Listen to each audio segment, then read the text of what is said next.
y vamos a leer el versículo 1. Dice: la revelación de Jesucristo que Dios le dio para manifestar a su siervo las cosas que deben suceder pronto, y la declaró enviándola por medio de su ángel a su siervo Juan. Bueno, el libro se llama Apocalipsis, que del griego significa revelación. Por eso en Estados Unidos el libro se llama el libro de las revelaciones, y le podemos llamar el libro de la revelación de Jesucristo. Ahora, esta revelación, acuérdense, la palabra revelar es quitar el ¿qué? El velo, revelar. Así como cuando antes en los rollos de fotografía usted lo revelaba, quiere decir quitar algo que está estorbando de nuestra vista. El Espíritu Santo, hermano, ya hace esa función en el creyente cada vez que usted lee las Escrituras. El Espíritu Santo es el que le revela. Yo no sé si usted ha conocido gente, me platicaba mi hermano la semana pasada, dice: en mi trabajo hay alguien que sabe toda la Biblia, ¿no? Él no es cristiano, dice, él no entiende nada de lo que lee, pero se le sabe toda, desde Génesis hasta el Apocalipsis, pero no entiende nada. ¿Por qué no entiende nada? Porque no tiene el Espíritu Santo, que es el que revela. Entonces, hermano, esta es la revelación que Jesucristo nos da, pero a su vez a Jesucristo Dios le da esta revelación. Dice que Dios le dio. ¿Por qué dice que Dios le dio? Bueno, el comentarista dice que cuando Jesús descendió y se encarnó, se hizo un ser humano, Él vació muchas de sus cualidades como Dios. Y una de esas cualidades que Jesús se negó a sí mismo a utilizar era la omnisciencia. Jesús, estando en la tierra, ya no era omnisciente. ¿Por qué? Porque Él quiso. Y dice: todo lo que yo les digo, no lo digo de mí, sino que el Padre, que dice, me lo ha dado. Entonces, esta misma revelación de Apocalipsis, Dios se la dio a Jesús para que Él a su vez se la diera a Juan, y que Juan se la diera a las iglesias de Dios, o a la iglesia de Dios. Y mi hermano dice ahí que se la dio por medio de su ángel a su siervo Juan. Y obviamente, hermano, bueno, no es tan obvio, ¿verdad? Pero Juan recibió esta revelación del ángel mensajero de Dios. No dice su nombre, el libro no dice su nombre, pero usted y yo sabemos quién es el ángel encargado de llevar mensajes, ¿verdad? El ángel que le llevó a María, el ángel que habló con Zacarías, el ángel que habló con Daniel, el ángel que, pues, es el mensajero, el ángel Gabriel. Y el comentarista supone, los comentaristas dicen que muy probablemente se trata de este ángel. Y dice: las cosas que deben suceder pronto.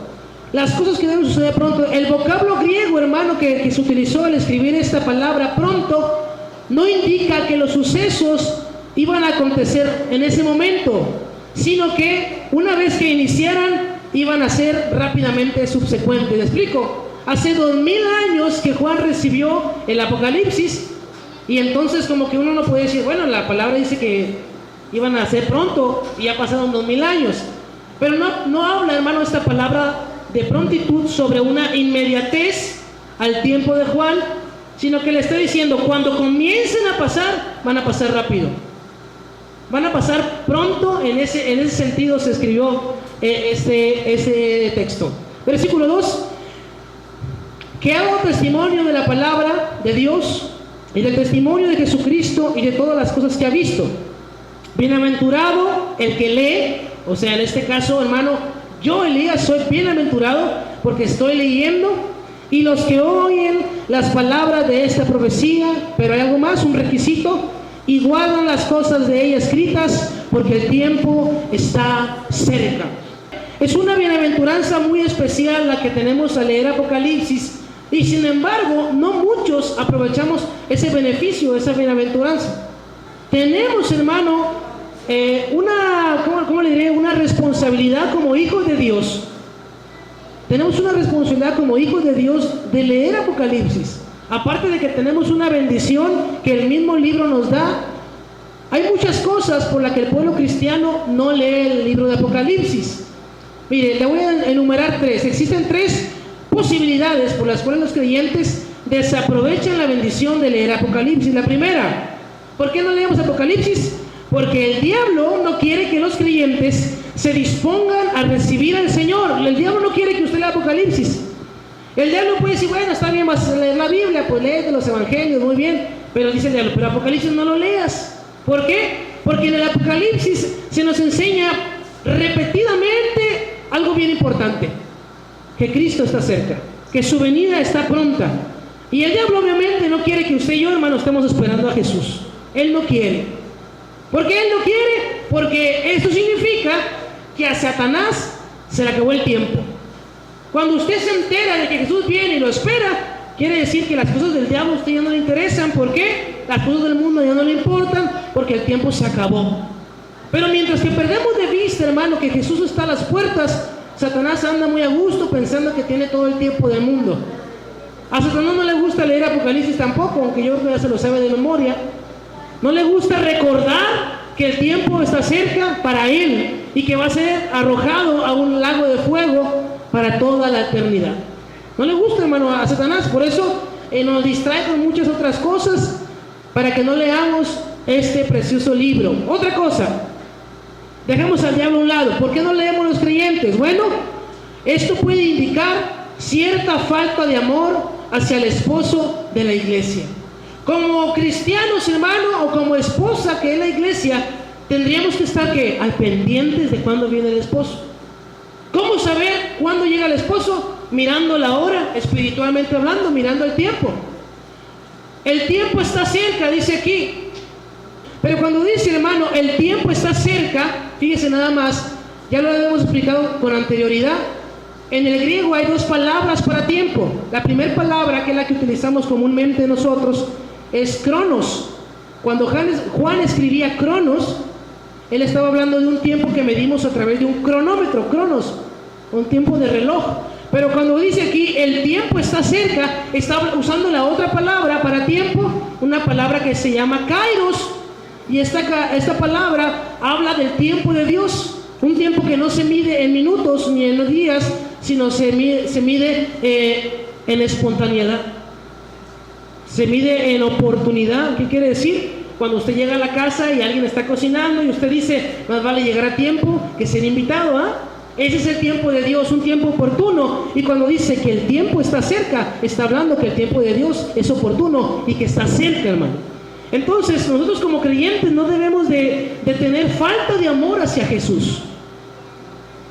La esposa en las mañanas, en las tardes está viendo el reloj a ver a qué hora llega su esposo. Y el trabajo ya viene, está viendo el reloj, ya viene. ¿Por qué? Porque ama a su esposo y está preparándole una comida, lo está esperando.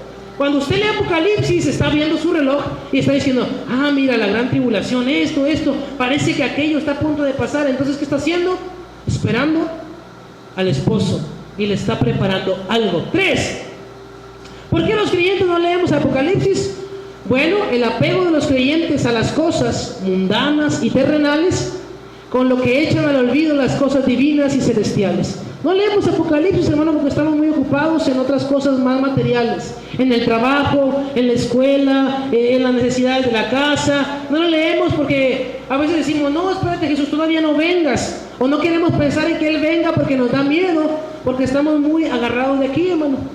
Estamos agarraditos de aquí, del carro, de la casa, del trabajo, y a veces por eso no queremos ni siquiera que nos enseñen algo de Apocalipsis. Y cuando el pastor se le ocurre dar una predicación de Apocalipsis, salimos todos asustados de aquí y no queremos que ya vuelva a decir eso. Amén, ¿está aquí conmigo?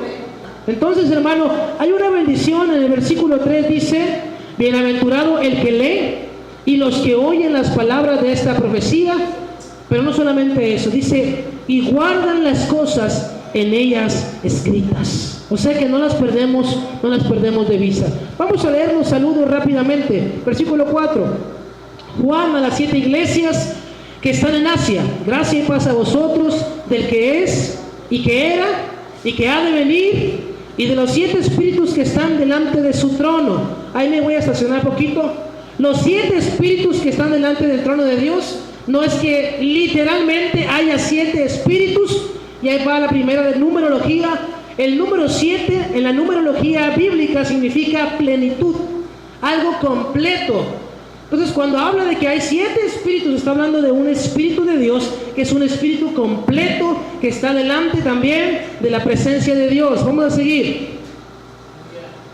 Y de Jesucristo, el testigo fiel, el primogénito de los muertos, el soberano de los reyes de la tierra, al que nos amó y nos lavó de nuestros pecados con su sangre y nos hizo reyes y sacerdotes para Dios su Padre. A Él sea la gloria e imperio por los siglos de los siglos. Amén.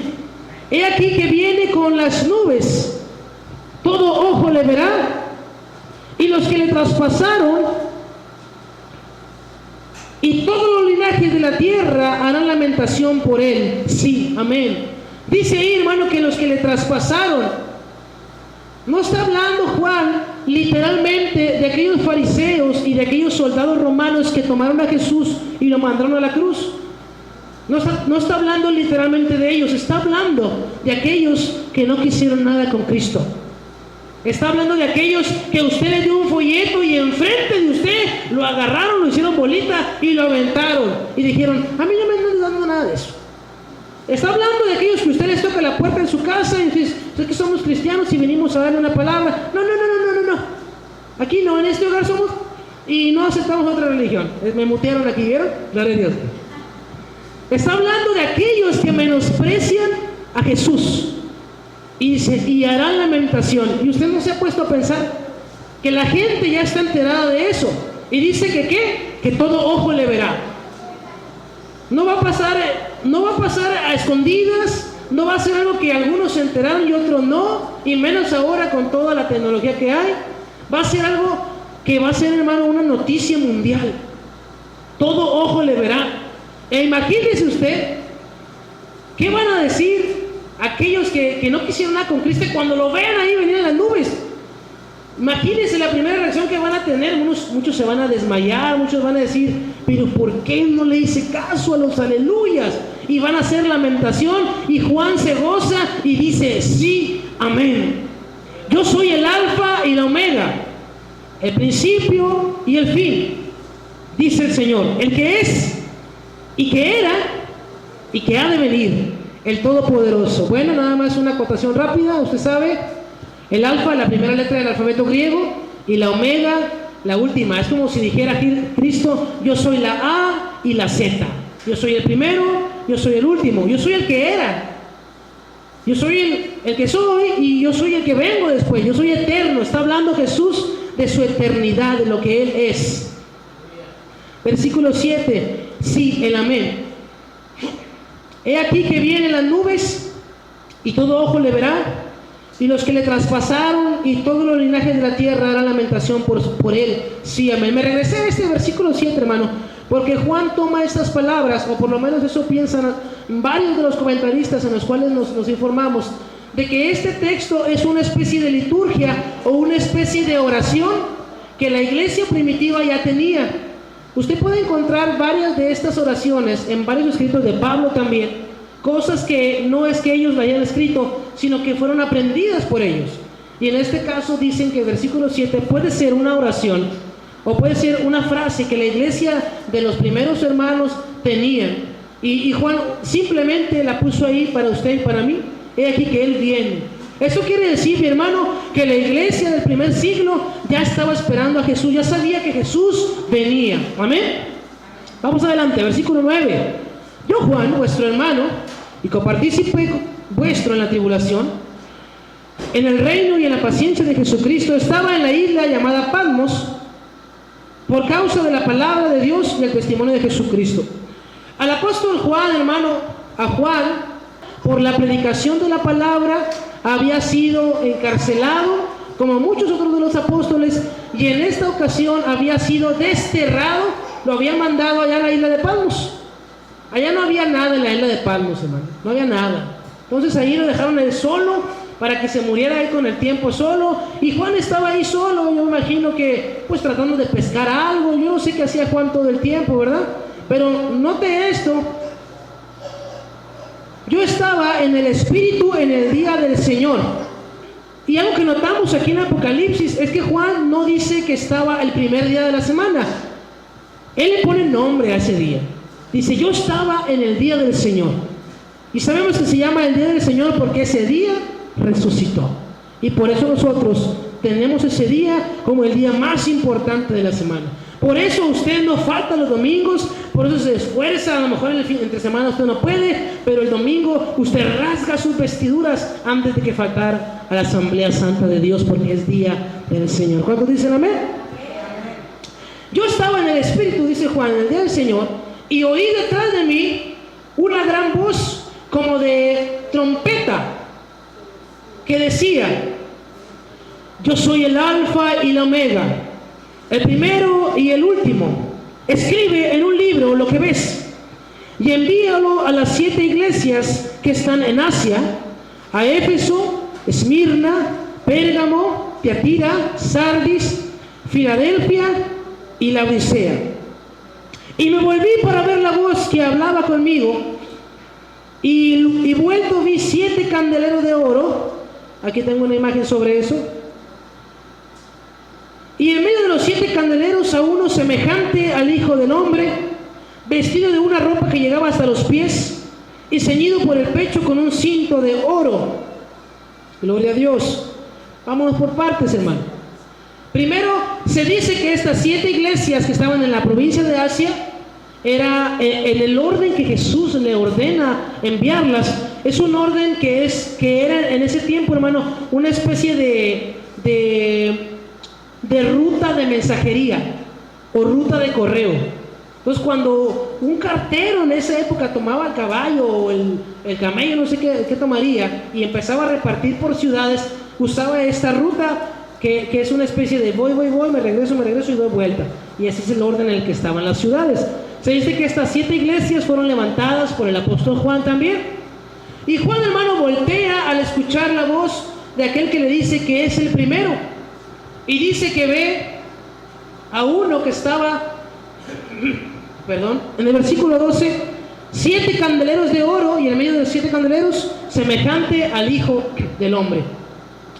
Me volví para ver la voz que me hablaba. El punto de atención se centra en el Señor Jesucristo.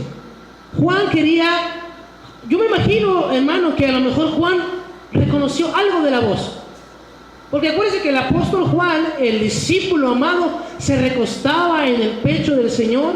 Yo me imagino que él era de los 70, se apartaron 12, de los 12 se apartaron 3, pero de esos 3, Juan se acostaba en el pecho de Jesús y conocía su voz. Y cuando él estaba, dice Juan, que escuchó, lo agarró de espaldas, y Juan voltea para tratar de reconocer quién es el que le habla. Y a Juan le resulta imposible, hermano, expresar la aparición que estaba viendo en términos humanos. Por eso utiliza cuando dice ¿cómo? Dice, vi a uno semejante. Él no dice tal cual, sino se asemeja a o es como esto. Y esto es muy importante que usted lo tome en consideración ahora que vamos iniciando este estudio de Apocalipsis. Porque hay muchas cosas que Juan vio, aún Pablo vio, lo puede leer en sus cartas. Ellos vieron cosas, por ejemplo, Pablo dice que escuchó cosas que el oído humano nunca había escuchado. Juan vio cosas que el ojo humano nunca había visto. Entonces, él, ¿cómo puede hacer para describirlas y anotarlas ahí? Asemejarlas con algo. Juan, hay muchas cosas en el Apocalipsis que él vio que no tenía nada más con qué compararlas, pero él dijo, bueno, esto se parece o parece como que es esto, y no está hablando de literalidad, sino está hablando de cosas que él trata de describirnos con lo que él tiene a la mano, con lo que él conoce. Dice, cuando me volví vi 7 candeleros. En lugar de identificar, Juan se voltea, pero en vez de ver primero la persona, primero describe qué es lo que había ahí alrededor de la persona. Ahora, estos candeleros, vamos a ver más adelante, y se lo adelanto, representan a la iglesia, las iglesias a las cuales iban a ser enviadas las cartas. Pero ya hemos visto algo acerca del número 7, ¿se acuerda usted? El número 7 representa ¿qué? Plenitud. Entonces, si habla de 7 iglesias o 7 candeleros, está hablando de toda la iglesia de Cristo. Las cartas no eran únicamente para los nombres de las ciudades a las cuales estaban dirigidas, sino eran para usted, para mí, para los hermanos de allá, de todas partes del mundo. Estos candelabros entonces significan la iglesia en su totalidad. Y luego dice Juan, uno como hijo de hombre. Uno como hijo de hombre. ¿Qué piensa usted cuando mira a Jesús caminando entre los 7 candeleros? Si los candeleros significan la iglesia en su totalidad y Jesús está en medio, ¿qué significa? Que Jesús siempre ¿qué? Camina en medio de su iglesia. Gloria a Dios. Jesús siempre camina en medio de su iglesia. Y no solamente eso, hermanos, sino que dice el versículo: y en medio de los candeleros, uno semejante al Hijo del Hombre, vestido con ropa que llegaba hasta los pies y ceñido por el pecho con un cinto de oro. Al decir como un hijo de hombre, vamos a tomar esta frase que dice uno semejante a un hijo de hombre. Juan estaba desviando nuestra atención al libro de Daniel, el profeta Daniel. En el libro de Daniel, hermano, el Mesías recibe este título como hijo de hombre. Y este cuadro representa o expresa la autoridad, el poder y la majestad. Jesús se aplicó, usted puede leer los evangelios, a sí mismo este título sobre hijo o como hijo de hombre, a fin de identificarse con quién. ¿Qué le parece si hubiera venido Jesús y hubiera dicho únicamente que él era hijo de Dios? No, pues yo soy el hijo de Dios, y el hijo de Dios esto, y el hijo de Dios aquello. ¿Usted cómo miraría a Jesús? Usted lo miraría únicamente como Dios. ¿Ya? ¿Por qué? Porque él sí habló a sí mismo como Dios. Pero Jesús, al querer identificarse con usted y conmigo, adoptó para sí mismo este título de hijo de hombre. Él quería, hermano, que usted y yo sintiéramos la seguridad de que él era un ser humano al 100%, porque así lo era. Era 100% hombre, 100% Dios. ¿Cómo? Eso es inexplicable. Es un misterio la encarnación de Cristo.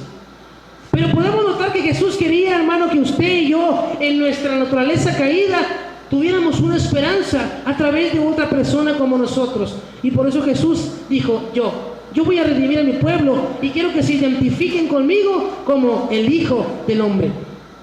Ahora vamos a ver la vestidura de Jesús. Ahí en el mismo versículo 13 dice, vestido de una ropa que llegaba hasta los pies y ceñido por el pecho con un cinto de oro.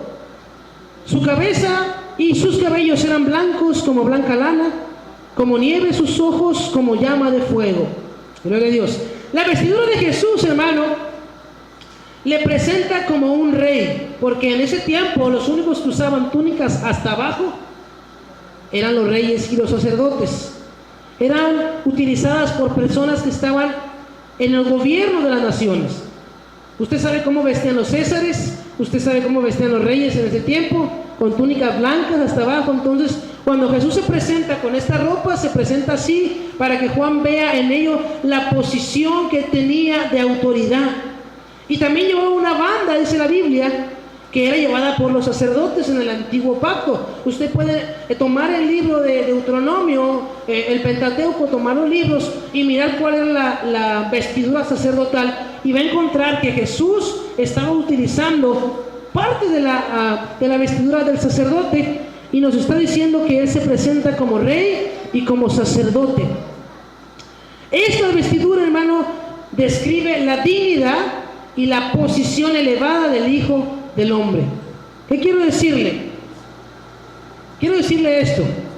Juan, como judío, conocía cómo se vestían los sacerdotes. Él sabía qué representaba un sacerdote. O si miraba en la calle, que no podía el sacerdote andar en la calle con su vestido de sacerdote, no podía. Tenía que quitárselo dentro del templo y dejarlo ahí. Pero si Juan hubiera visto a alguien caminando en la calle con esa vestidura, inmediatamente hubiera dicho, es un sacerdote, porque era judío. Cuando Jesús se le presenta vestido así, era para que Juan lo reconociera. Es lo mismo que le dije hace rato acerca del contexto de Juan. Lo que quiere Jesús es que tuviera Juan en vista de que Jesús tenía autoridad a través de las vestiduras sacerdotales por las cuales Jesús se le aparece al apóstol Juan. Versículo 14 nuevamente dice, su cabeza y sus cabellos eran blancos como blanca lana, como nieve, sus ojos como llama de fuego. 15, y sus pies semejantes, escuche esto, al bronce bruñido, refulgente como en un horno, y su voz como estruendo de muchas aguas. Si usted lee el capítulo 7 de Daniel, se va a encontrar exactamente con esta descripción. Solo que Daniel, si usted lee Daniel, él va a decir que estaba en el trono sentado uno que parecía, dice Daniel, un anciano de días, o sea, un hombre muy viejo, un hombre muy grande. Pero Juan, al describir a Jesús, está utilizando la misma descripción que utilizó Daniel. ¿A qué se debe esto, hermano? ¿Por qué Daniel describe al Padre? ¿Y por qué Juan describe al Hijo? ¿Y por qué se describen igual? Por eso Jesús dijo, el Padre y yo, uno somos iguales, somos uno. Por eso el Padre y el Hijo tienen la misma descripción. Ahí le va. ¿Qué significa el cabello blanco que tenía Jesús? Para usted y para mí significan canas. ¿Cuántos dicen amén? ¿Significan canas? ¿Por qué? Porque estamos en Occidente y así se nos enseñó, son canas, punto. Pero usted puede viajar viaje hacia el Oriente, es más, viaje a Japón, hacia sus lugares orientales, y va a encontrar que las canas, según el libro de Proverbios, son una corona. Las canas, hermano, significan respeto. Las canas significan autoridad, significan dignidad. Acuérdense que en Israel, ¿quiénes gobernaban? Los ancianos. Para nosotros no más que pelo blanco, pero en aquel lado del mundo significa alguien que tiene autoridad, alguien que tiene poder, alguien que tiene, hermano, gobierno en su mano. Y Jesús se aparecía con la cabeza blanca, con sus cabellos blancos, en señal de autoridad. Nosotros a lo mejor estamos muy descontextualizados y hasta los hermanos que ya tienen canas ya se andan pintando el pelo para que no se vean nada. Pero de aquel lado, hermano, es un orgullo tener el cabello de esa manera. Es un orgullo ser un anciano, y entre más anciano, más autoridad y más poder tienen las personas. Porque la gente joven va y se ponen a sus pies y dicen, oye, tengo esto, ¿qué debo de hacer? Aquí nosotros no pedimos consejos, pero las canas, hermano, el cabello blanco, gris, se debe considerar como una corona honrosa, dice el libro de Proverbios. Ok, vamos a seguir. Dice, bronce bruñido. ¿Sí lo leyó ahí conmigo? Versículo 15, ¿verdad? La traducción que pusieron ahí en bronce bruñido no es una traducción exacta. ¿Por qué? Porque Juan, cuando escribió el metal del cual estaban hechos los pies de Jesús, él escribió un nombre en griego que todavía en el 2015 no se sabe qué metal es. No se sabe. Es un metal desconocido, otro tipo de metal o una aleación de metales, pero lo que el traductor dijo, bueno, se parece mucho a este metal y por eso le pusieron ahí bronce bruñido. Pero lo que quiere decir, hermano, los pies de bronce o los pies de un metal poderoso, quiere decir que Jesús aplasta a sus enemigos. Eso significa. Todo el contexto de Jesús tiene un significado. Y hermano, cuando que aparece Jesús con sus pies de metal, de bronce bruñido, está hablando de que Jesús consume a sus enemigos, los aplasta. Vamos a seguir leyendo. Dice, y su voz como el estruendo de muchas aguas. Aquí hay otra falta de traducción. Ahí no debería decir como el estruendo de muchas aguas. Lo que Juan escribió era lo que él vivía todos los días en la isla de Patmos. Si usted va al día de hoy a la isla de Patmos, va a encontrar lo mismo que Juan tenía hace 2000 años. Dice que en el Mediterráneo y en esa isla específicamente, cuando las olas llegan y dan contra las peñas, dan con ímpetu. Es un ruido estremecedor, es como una catarata o una cascada. Se dice, hermano, que a kilómetros de las cataratas de Niágara, a kilómetros usted puede escuchar las cataratas. Y cuando Juan dice que escuchó a Jesús, dice que lo escuchó como el estruendo de muchas aguas, lo que en realidad está diciendo es que lo escuché, dice, como una catarata, como una cascada, como algo fuerte, como si el mar golpeara las peñas. O sea, la voz de Jesús, hermano, era una voz con autoridad. La voz de Jesús era una voz de poder. Porque el discípulo amado que se recostaba en el pecho de Jesús y que platicaba con él y hasta le preguntó: maestro, ¿quién te va a entregar? Él fue el que le preguntó. En el versículo 17, nada más váyase conmigo rápido, dice: cuando le vi, caí como muerto. ¿Cuál le dio miedo? Tenía en su diestra 7 estrellas. De su boca salía una espada aguda de 2 filos, y su rostro era como el sol cuando resplandece en su fuerza. Ahora, recuerde que todos estos rasgos que Juan describe son simbólicos, tienen un significado, tienen un porqué. Ok, ahí va. Dice que a su diestra, o sea, su mano derecha. Cuando Jesús está diciendo que tiene en su mano derecha, está hablando de una mano de fuerza. Otra vez, está hablando de poder, está hablando, hermano, de seguridad, de autoridad. El Salmo 44, se lo voy a leer rápido. Salmo 44, versículo 3 dice: porque no se apoderaron de la tierra por su espada, ni su brazo lo libró, sino tu diestra y tu brazo y la luz de tu rostro, porque resplandeciste en ellos. Dice, ellos no conquistaron la tierra porque hayan sido muy fuertes, sino porque estaba tu mano derecha con ellos. Está hablando, hermano, del poder de la mano del Señor.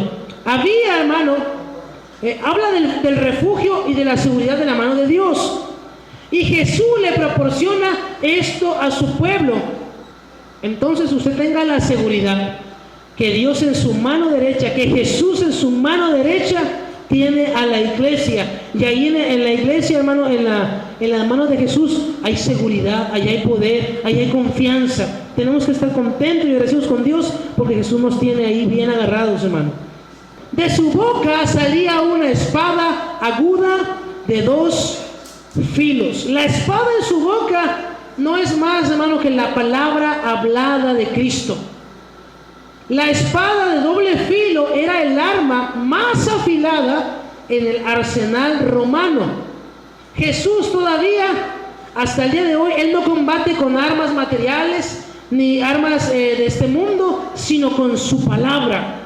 Y esta, hermano, su palabra, la palabra de Cristo, es la que emite juicio y destruye las obras del malvado.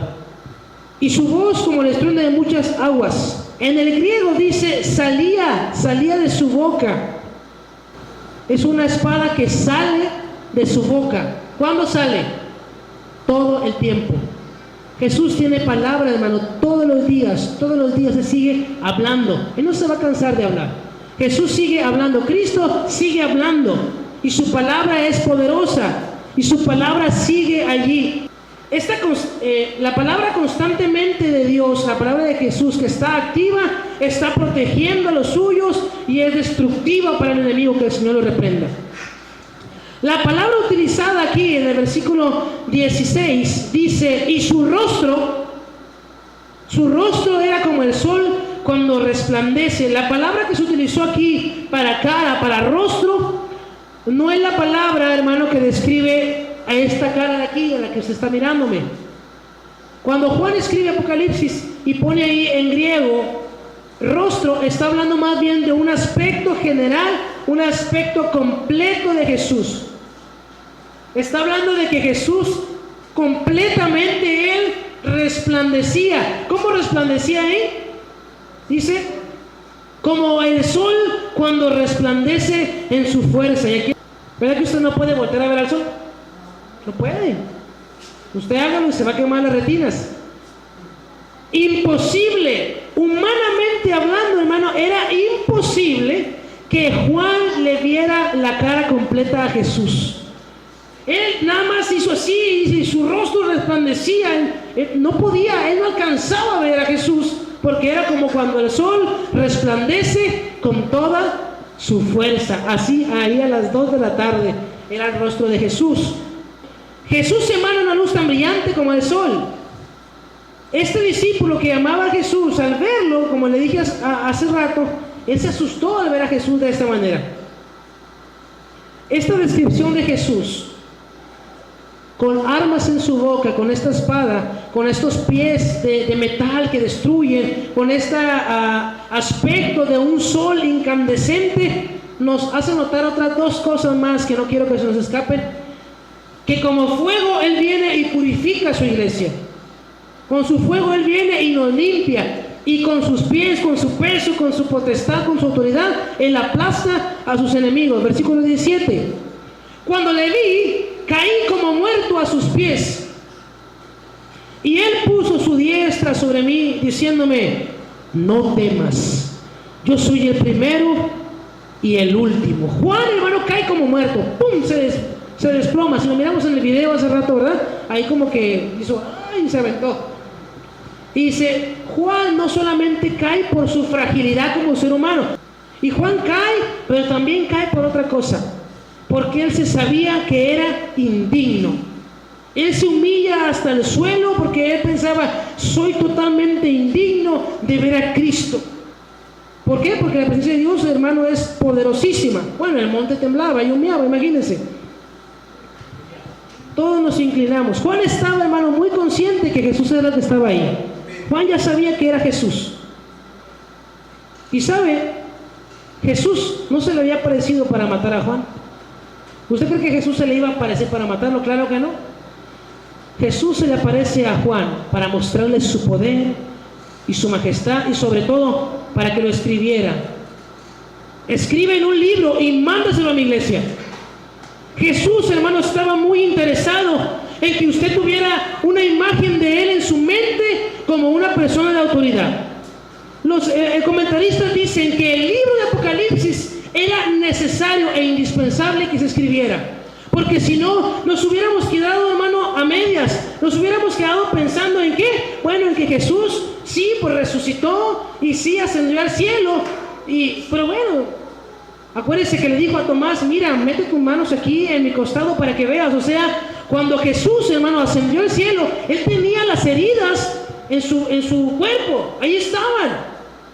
Y si Él no hubiera escrito el libro de Apocalipsis, nos hubiéramos quedado en nuestra mente con una mente de que Cristo estaba ahí todavía, todo mayugado, todo ensangrentado. Pero Juan se le aparece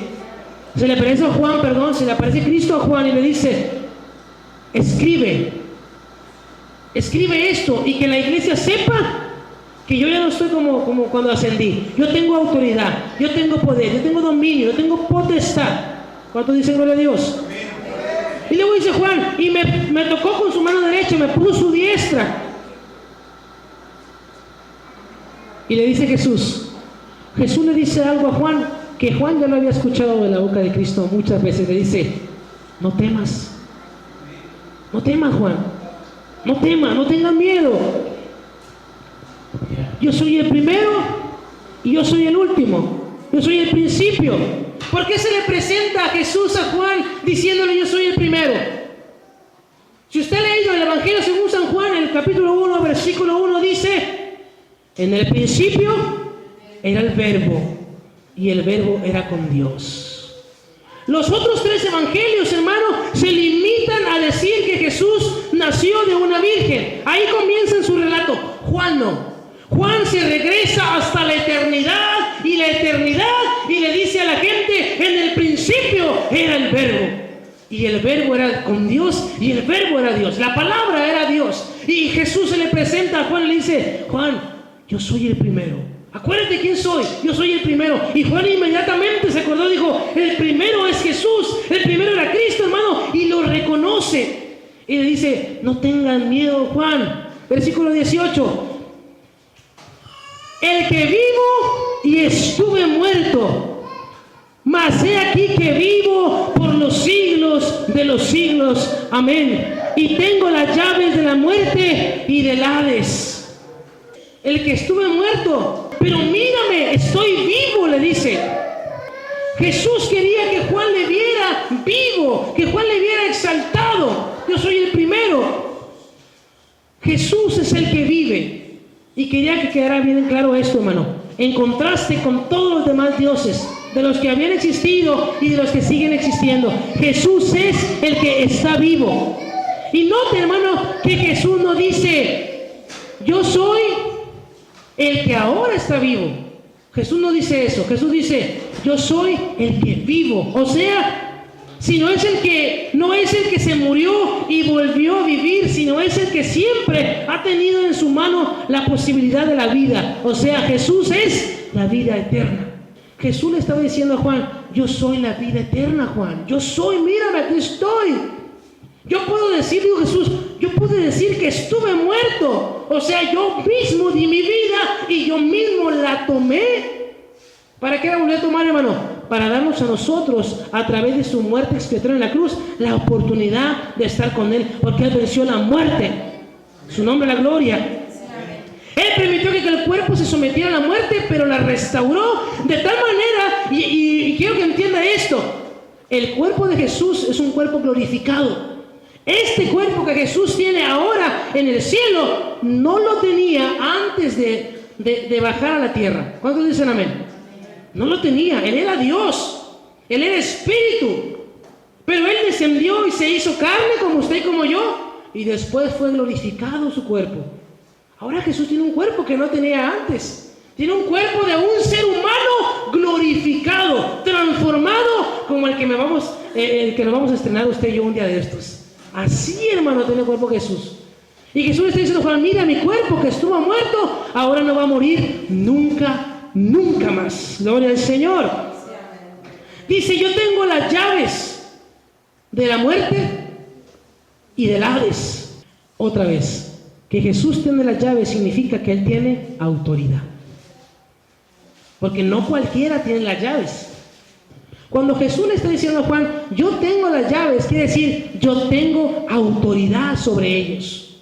Yo tengo la autoridad sobre la muerte y sobre el Hades. Ahora, ¿por qué hay una distinción ahí de muerte y del Hades? Bueno, primero, el Apocalipsis personifica muchas cosas, les pone un papel de persona, y a la muerte y el Hades las personifica también. En segundo, la muerte es un estado y el Hades es un lugar. La muerte es, obviamente, hermano, cuando dejamos de respirar, pero el Hades es un lugar físico o espiritual, pero es un lugar, un estado, una parte donde se están los muertos. Tercero, aunque el Hades y la muerte son muy poderosos, ya se les acabó el corrido. Jesús dijo: yo tengo las llaves, yo tengo. Los creyentes no entran al Hades. Antes de que Jesús resucitara, usted y yo sabemos que todos iban al mismo lugar, unos al seno de Abraham y otros allá al lugar de tormento, pero era como quien dice el mismo fraccionamiento. Una vez que Jesús asciende, dice que resucitan con Él muchos santos y ascienden al cielo.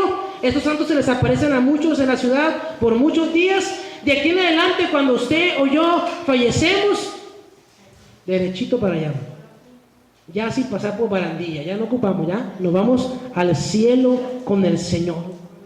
Todos los seres humanos se presentan delante del trono de Dios para ser juzgados, todos, pero aquellos santos cuyos nombres están escritos en el libro de la vida estarán con Cristo para siempre. Por lo que no podemos decir, como muchos dicen, especialmente los... ¿Has escuchado que dicen: no, la tumba esa es el Hades? Mentira de Satanás. ¿Por qué? Porque los cristianos ya no vamos al Hades, y los cristianos sí vamos a la tumba, pero al Hades ya no vamos al cielo con el Señor. Versículo 19: escribe las cosas que has visto y las que son y las que han de ser después de estas. Versículo 20, para terminar: el misterio de las 7 estrellas que has visto en mi diestra y de las 7 candeleros de oro. Las 7 estrellas son los ángeles de las 7 iglesias, y los 7 candeleros que has visto son las 7 iglesias. Las 7 estrellas, mi hermano Celto le comentaba yo, Jesús mismo lo revela, está hablando de los ángeles de las iglesias. Misterio, dice el versículo 20, el misterio. Vamos a comenzar. Bueno, misterio, para los que no saben, es una palabra que indica que algo está escondido o que está en secreto y ocupa ser revelado. El término ángel en Apocalipsis se usa 67 veces. Porque dice el comentarista: ¿qué caso tiene que Juan le hubiera escrito una carta a un ángel, a un ser espiritual? No tiene ningún sentido. Le estaba hablando a los pastores de las iglesias, a los responsables del desarrollo espiritual. Y con esto, hermano, damos por concluido el capítulo 1 de Apocalipsis.